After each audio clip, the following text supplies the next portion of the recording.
स्वागत है आपका एक्सप्लेनर रैज ओमेगा पर। आज हम लेकर आए हैं Z dynasty season 3 episode 68 part 3 की धमाकेदार कहानी। तो चलिए बिना किसी देरी के शुरू करते हैं। पिछले एपिसोड में रेवरेंड दाओ शुआन और बीस्ट डेटी की जंग और भी भयानक हो गई। बीस्ट डेटी ने अपने असली रूप को उजागर किया, 1000 हाथों और 100 सिरों वाला महादानव।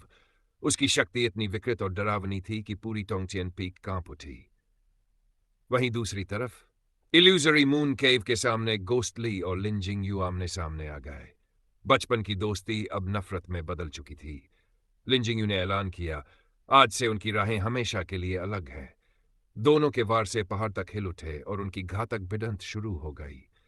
अब आगे आसमान के बीचों बीच रेवरेंड दाओशुआन की भौहें कसकर सिकुड़ी हुई थी। उसके सामने खड़ा था मानो 9 नरकों से निकला राक्षस। 20 डेटी नीचे खड़े हजारों गुड फैक्शन के शिष्य भी सन्न रह गए, क्योंकि उनके सामने जो खड़ा था वो अब इंसान नहीं रहा। उसका पूरा शरीर स्याही जैसा काला, मांसपेशियां फूली हुई और उससे निकली सैकड़ों मोटी भुजाएं।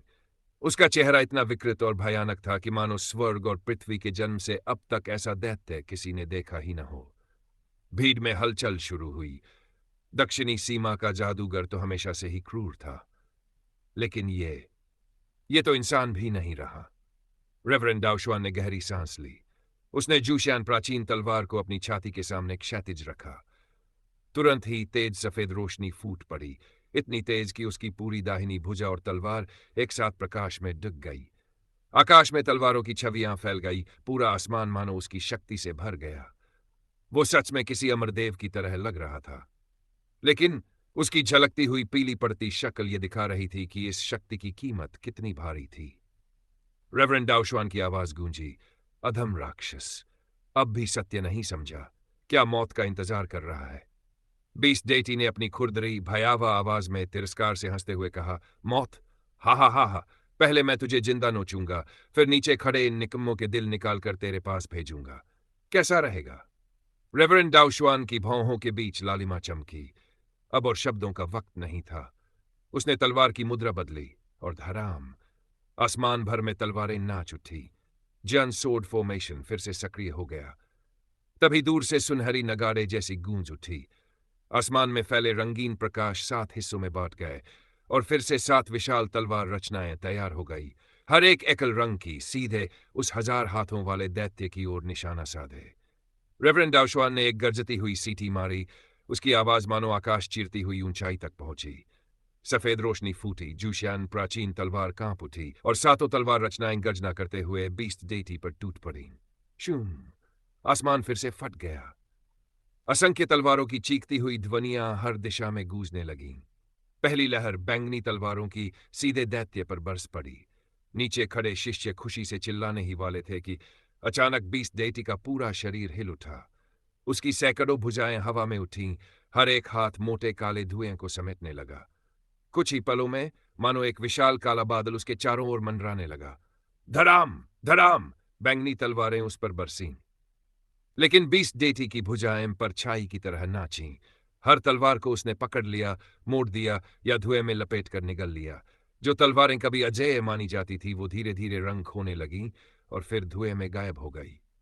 नीचे खड़े शिष्य स्तब्ध रह गए। ये राक्षस जिसने जूशियान सोर्ड फॉर्मेशन की पहली लहर को भी रोक लिया, अब और कितना भयावह होगा। चिंगयुन हिल पर सब कुछ थम गया था। हजारों सालों में पहली बार कोई जूशियान सोर्ड फॉर्मेशन के सामने खड़ा होकर लड़ रहा था। आकाश में मानो अनंत तलवारों की बारिश हो रही थी, एक के बाद एक लहर, हर तलवार बिजली जैसी चमकती, हर वार में गर्जन करता हुआ स्वर्गीय प्रकोप भरा था। लेकिन बीस्ट डेटी, वो तो जैसे आसमान से ही लड़ रहा था। उसकी सैकड़ों भुजाएं घूमती, काला धुआं उमड़ता और हर वार का जवाब देता। धड़ाम धड़ाम धड़ाम, लहर पर लहर, कुल 49 वेव्स। जब अंतिम लहर टूटी, रेवरेंड दाओशुआन का चेहरा पूरी तरह सफेद पड़ चुका था। उसका हाथ, जो जूशियान एंशिएंट सोर्ड थामे हुए था, कांप रहा था। लेकिन बीस्ट डेटी, उसकी हालत और बिगड़ चुकी थी। उसकी आधी से ज्यादा भुजाएं टूट चुकी थीं, काला धुआं पतला हो चुका था। लेकिन उसके चेहरे पर हार का कोई भाव नहीं था, बल्कि वह और भी विकृत हंसी हंस रहा था, एक शैतानी हंसी जो दिलों को कंपा दे। पूरा मैदान सन्नाटे में डूब गया। लोगों के मन में एक ही डरावना सवाल था, क्या सचमुच जूशियान सोर्ड फॉर्मेशन भी इस राक्षस को रोक नहीं पाएगी? क्या ये प्रलय अब अटालेबल है? तभी बीस्ट डेटी ने जोर से गर्ज कर हंसी और बिजली जैसी रफ्तार से रेवरेंड डाउ शुआन की ओर छलांग लगाई।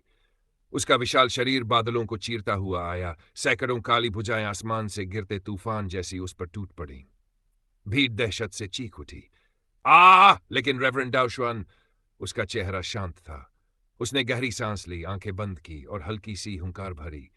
अगले ही पल जूशियान तलवार उल्टी लटक गई। उसका चेहरा पल भर में लाल हुआ, फिर सफेद, फिर लाल, 3 बार ऐसे हुआ और फिर आकाश फट पड़ा। एंशिएंट सोर्ड जूशियान से ऐसी चमक फूटी मानो पूरा आसमान निगल जाएगी। उसने पूरे सोर्ड फॉर्मेशन की लाखों तलवारों को खींचकर अपने सामने एक रंग बिरंगी तलवारों की दीवार बना दी।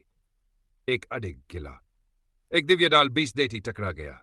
काली भुजाएं दीवार से टकराईं, धड़ाम धड़ाम कर रख, काला धुआं फटा, सैकड़ों भुजाएं राख बनकर उड़ गईं। नीचे डिसाइपल्स की आंखें चमक उठी। रेवरेंड डाउ शुआन ने जीत लिया।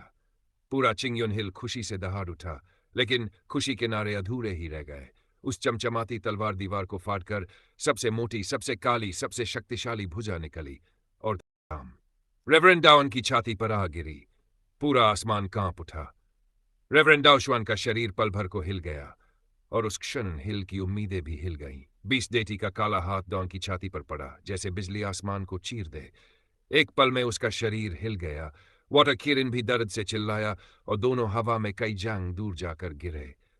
उसकी हरी रोब फटकर चिथड़े हो गई, मुंह से खून का फव्वारा निकला और वो बूंदें जाकर जूशियान सोर्ड पर गिरी, जिसकी सफेद रोशनी में अब लाल बिंदु चमकने लगे। पूरा मैदान, पूरी हेवन एंड अर्थ मौत जैसी खामोशी में डूब गया। जूशियान सोर्ड फॉर्मेशन भी कांप उठा। तलवारों का समुद्र हिलने लगा। आसमान से लगते लाखों ब्लेड हेड स्वे करने लगे, मानो डाउशवान के घायल होने से फॉर्मेशन का आधा बल टूट चुका हो। भीड़ के दिल में एक ही खौफनाक एहसास गूंजा, क्या सब खत्म होने वाला है? सामने बीस डेटी हंसा। उसकी बची हुई कुछ ही काली भुजाएं अब और भी भयानक लग रही थीं। उसका चेहरा पीला जरूर था, लेकिन उसकी आंखों में लड़ाई की आग और भड़क उठी थी। वो दहाड़ा, देखा इंसान, सुप्रीम सोर्ड भी तुम्हें बचा नहीं सकी। बेहतर है खुद ही जान दे दो। डाउश हल्की सी कड़वी मुस्कान हंसा, लेकिन वो मुस्कान उसके दर्द को और गहरा कर गई।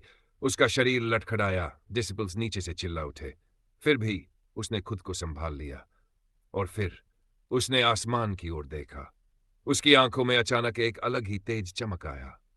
उसने धीमी आवाज में फुसफुसाया, चिंगयुन के पूर्वजों, शिष्य डाउना योग्य है। मैं इस दानव को नहीं रोक पाया और संसार पर प्रलय लाने वाला हूं, लेकिन आज आम लोगों की रक्षा के लिए मुझे वर्जित मार्ग चुनना पड़ेगा, भले ही इसका परिणाम हो शाश्वत नरकवास। उसके शब्द सब तक नहीं पहुंचे। नीचे डिसाइपल्स हैरान खड़े रहे।